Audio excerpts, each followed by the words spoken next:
Fala pessoal, beleza? Meu nome é Gabriel, eu sou membro do PET da Engenharia Metalúrgica e no vídeo de hoje eu vou falar sobre uma estrutura condicional chamada switch. Tem estudante que conhece essa estrutura como case e outros estudantes que conhecem como switch case, tá certo? Mas não tem problema. Então vamos lá, né? Solta a vinheta, editor.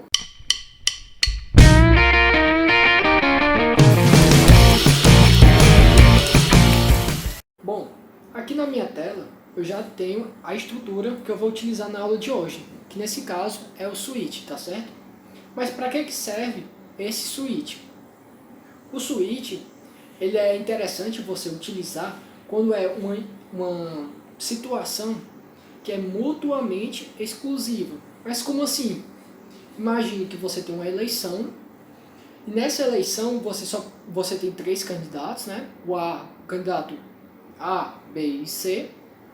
E nesse caso, você só pode escolher o candidato A ou B ou C. Você não pode escolher dois ou mais candidatos.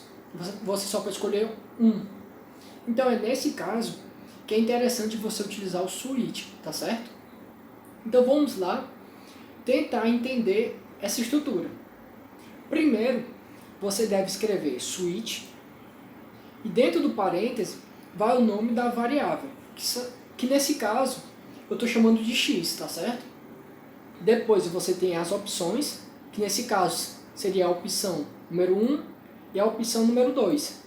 Lembrando, pessoal, que eu posso ter duas ou mais opções, só que nesse caso só vou colocar duas para ficar mais fácil. E esse número aqui, 1 e 2, não precisa estar em ordem. Eu poderia ter o número 1 e o número 200, por exemplo, tá certo? E bom, e por último, eu tenho o default. O que é esse default? Ele significa, caso nenhuma das opções seja escolhida, esse default ele é executado automaticamente, tá certo? Então vamos supor que o usuário digita o número 1. Se o usuário digitar o número 1, o que vai acontecer? O programa, o que ele vai entender? Que o número 1, que foi digitado aqui em cima, é igual a esse número 1, que no caso é o case número 1. Então, tudo que tiver aqui dentro vai ser executado. Só que nesse caso, eu só tenho um printf. Se eu tivesse, por exemplo, uma soma de A mais B, por exemplo, também seria executado, tá certo? Primeiro seria executado o printf, depois a soma e depois o break. Essa estrutura ela finaliza no break, tá certo? Então vamos aqui testar o exemplo. Eu vou digitar o número 2, porque eu quero que caia no case número 2, ou seja, na opção número 2. Vou digitar o número 2 e veja que apareceu a seguinte mensagem: opção 2 foi escolhida. Porque justamente o número 2 é diferente do número 1 e o número 2, que foi digitado aqui em cima, é igual ao número 2. Então foi executado tudo isso aqui. Caso você digite um valor que não está contido nem no case 1, nem no case 2, vou supor o número 0, a mensagem opção inválida foi mostrada, que é justamente o que está aqui no default. Se eu digitasse, por exemplo, 10, como eu não tenho no meu programa esse case, número 10, o default também seria executado, tá certo? Lembrando, pessoal, que esse break ele tem como função evitar que mais de um case seja executado. Então vamos supor a seguinte situação. Você esqueceu de colocar o break. O que iria acontecer? Caso você digite o número 1, o case número 1 vai ser executado, como a gente viu no exemplo passado, mas também, por causa da ausência do break, esse case 2 também vai ser executado. Então vamos aqui testar. Escolha a opção número 1 e a opção número 2. Vou digitar a opção número 1 e veja que a mensagem opção 1 foi escolhida, opção 2 foi escolhida, por causa justamente da ausência desse break. Lembrando, pessoal, que esse break ele é muito importante você se acostumar com ele, porque a gente vai utilizar nas estruturas de repetição também, tá certo? Então ele vai cair tanto aqui na condicional quanto na parte de repetição. Outro ponto importante, pessoal, é que esse default ele é opcional. Você pode colocar no seu programa ou então retirar. Então vamos ver como é que ficaria sem o default. Caso você digite o 0, que foi aquele exemplo passado que eu dei, que cai justamente no default, então eu vou aqui digitar 0 e veja que não aconteceu nada, porque justamente no meu programa eu não coloquei o default.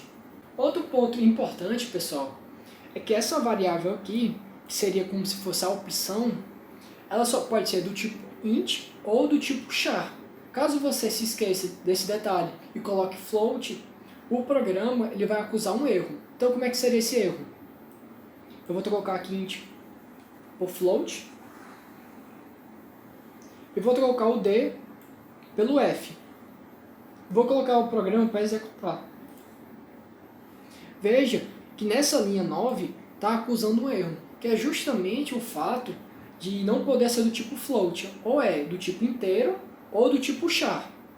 Agora eu vou mostrar como é que seria na prática o tipo char, do tipo caractere. Aqui eu vou trocar por char. E aqui embaixo eu vou trocar pelo C. Só que agora existe um cuidado especial que você deve ter.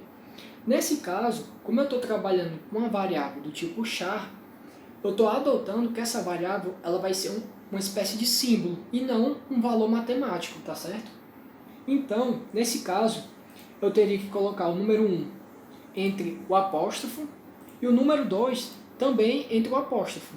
Então, eu vou botar aqui para executar, escolher a opção número 1 ou 2. Vou digitar a opção 1. Veja que foi executado sem nenhum problema. Caso você se esqueça desse apóstrofo, escolha a opção número 1 ou 2. Vou digitar a opção número 1 e veja que o que apareceu na verdade é a mensagem do default, que nesse caso é a opção inválida. O que foi que aconteceu nessa parte? O símbolo número 1, do número 1, não o valor matemático, o símbolo, ele é diferente desse número 2, tá certo? Os dois símbolos são diferentes e pela ausência do apóstrofo, esse case não foi executado, então caiu justamente aqui. Então esse é o cuidado que você deve ter quando estiver trabalhando com o tipo da variável numa estrutura do tipo switch. Ou é do tipo char, e lembrar do apóstrofo, tá certo? Ou do tipo int. E caso você utilize o float, também vai acusar um erro, tá certo? Bom, pessoal, lembrando que caso você queira adicionar um novo case, uma nova opção para o usuário, você pode simplesmente vir aqui embaixo e digita case. Vou digitar aqui, por exemplo, o número 5. Depois eu digito os dois pontos, tá certo? É importante esses dois pontos. E aqui eu vou escrever a mesma estrutura. Vou botar um printf, a opção 5 e o break, tá certo? Essa seria a forma que você poderia fazer para ir incluindo ao longo do seu programa uma estrutura do tipo case e adicionar várias opções nelas, tá certo? Lembrando que você pode ter mais de um case, 2, 3, 4 e assim por diante. Não necessariamente esses cases precisam estar em sequência, como eu mostrei aqui. O símbolo número 1, o símbolo do número 2 e o símbolo do número 3. Vou apagar essa parte. E bom, pessoal, esse switch ele poderia ser substituído pela relação de if e else, como a gente viu nas duas aulas passadas, tá certo? E como é que ficaria nesse caso? Eu vou apagar toda essa parte e vou colocar aqui um if. If esse x seja igual ao símbolo do número 1. Caso seja igual, eu vou mostrar a mensagem printf opção 1 foi escolhida. Caso não seja igual a 1, eu vou abrir um else e dentro desse else eu vou colocar mais um if e um else. Aqui dentro eu vou colocar um if para testar se o x vai ser igual ao valor, ao número, ao símbolo do número 2. Nesse caso eu boto 2. E assim como nesse printf, também vou colocar um printf, só que agora, ao invés de ser o número 1, eu coloco o número 2. E por último, eu vou terminar com else, e vou mais uma vez colocar o mesmo printf. Opção inválida. Tá certo? Então vamos aqui, de uma forma proposital, tentar fazer com que o programa caia justamente nesse else.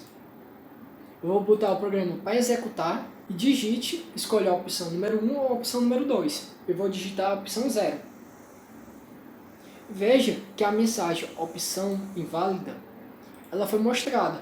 E por que isso aconteceu? O símbolo 0 é diferente do 1 e do 2. Então veio justamente para esse else. É como se esse else tivesse uma função muito parecida com o default, tá certo? E bom, pessoal, a aula acabou, tá certo? Eu espero que tenha sido bem claro na explicação. Se você teve alguma dúvida, algum questionamento, você pode deixar aqui nos comentários, que eu vou lá olhar bem direitinho e respondo para você. E também gostaria de pedir que você se inscrevesse no canal e curtisse o vídeo. E para você não perder as próximas videoaulas, né? E bom, pessoal, muito obrigado e tenha um bom dia.